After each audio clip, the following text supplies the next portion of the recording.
शांति तब चली जाती है जब धन आकर के व्यक्ति उस धन को अधर्म से जोड़ने लग जाता है। आज लोग कोई अपना ले, चरितार्थ कर ले तो कभी गरीबी हो ही नहीं सकती।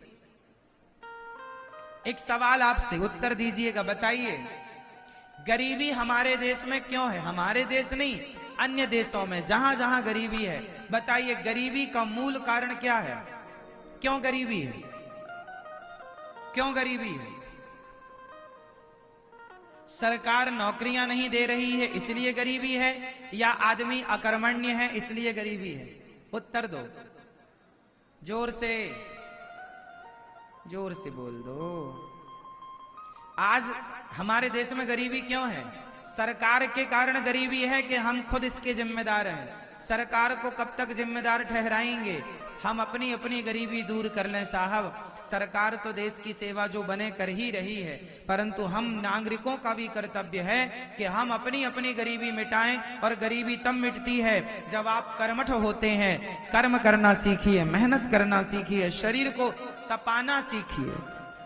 गरीबी मुद्दा नहीं है, मेहनत करने। अच्छा ये बताओ, आपके गांव में कौन आदमी ज्यादा अमीर है, खटिया तोड़ने वाला या मेहनत करने वाला?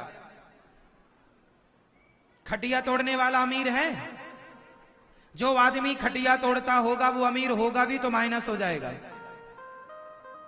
और जो मेहनत करता होगा वो भले मजदूर ही क्यों ना हो, गरीब से गरीब ही क्यों ना हो, मेहनत करने वाला आगे बढ़ जाएगा, सक्सेस हो जाएगा। क्यों जी, सही है? कौन लोग आज सुखी हैं, काम मेहनत करने वाले या मेहनत ना करने वाले? उत्तर आपका, मेहनत करने वाला सुखी है। इसलिए हम जीवन में सुखी हो सकते हैं। हमारे जीवन की गरीबी हम मिटा सकते हैं, स्वयं से मिटा सकते हैं। इसलिए मेहनत करो, कर्म करो और अपने आप को भगवान से जोड़ करके रखो। जैसे पतंग आकाश में उड़ती है, लेकिन वह पतंग अपने आप को एक धागे से जोड़ कर रखती है। बस वो धागा है भगवान श्री कृष्ण। भगवान से अपने आप को जोड़ के रखोगे तो आप उड़ेंगे आकाश में, खूब ऊंचाइयों पर जाएंगे, जोड़ के भगवान से। अच्छा, भगवान से क्यों जोड़ना है? भगवान से नहीं जोड़ेंगे तो आप आत्महत्या कर लेंगे। जरा सा कष्ट आया, जरा सी टेंशन आई, लोगों को लगता है अब जीने से क्या फायदा। कई लोग डिप्रेशन में चले गए, कोई उद्देश्य नजर नहीं आया, आत्महत्या कर लेते हैं। आत्महत्या वो लोग करते हैं जो आध्यात्म से, सत्संग से नहीं जुड़ते। कितने ऐसे लोग हैं जो कथा सुन करके आत्महत्या करने का मन बदल चुके हैं। डिप्रेशन में गया हुआ व्यक्ति वापस आ गया है। ये कथा का चमत्कार नहीं तो क्या है? कहीं भी रहो, किसी भी देश में रहो, कितना भी काम करो, कितना भी धन कमाओ, लेकिन अपने आप को भगवान से जोड़ के रखोगे और धन का सदा सदुपयोग करोगे तो धन भी रहेगा और शांति भी रहेगी। शांति तब चली जाती है जब धन आकर के व्यक्ति उस धन को अधर्म से जोड़ने लग जाता है। आदमी घमंडी हो जाता है, धन का दुरुपयोग करने लग जाता है, तब अशांति प्रवेश कर जाती है। समझ रहे हैं आप लोग?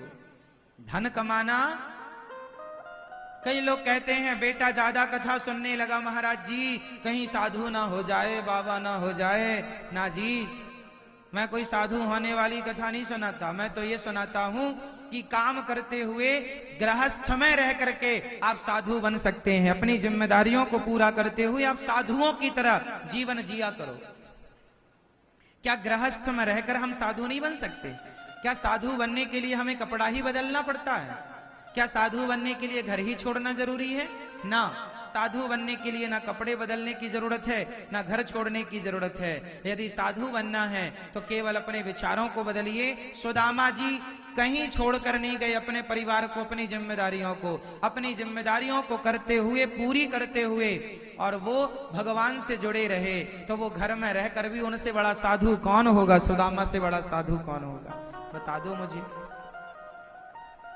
इनसे बड़ा सन्यासी कौन होगा? सुदामा जी से बड़ा। घर में रह करके जिम्मेदारियों को पूरी करते हुए भगवत चिंतन बना रहे, भगवान से